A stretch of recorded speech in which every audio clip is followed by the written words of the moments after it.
তখন পাশে সিটে বসা সেই মেয়েটি আমাকে ধাক্কা মেরেছে।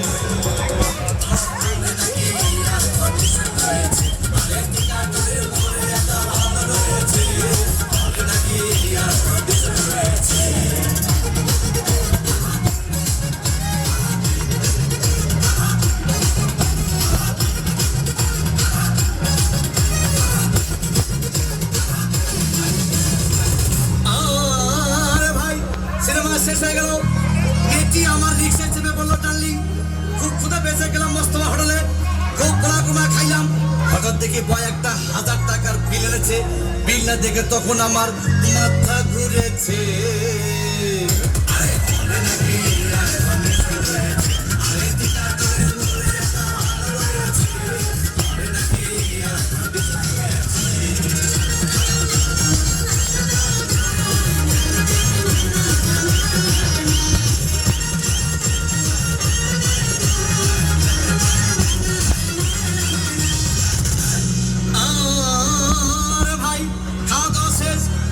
মিষ্টি হেসে বললো,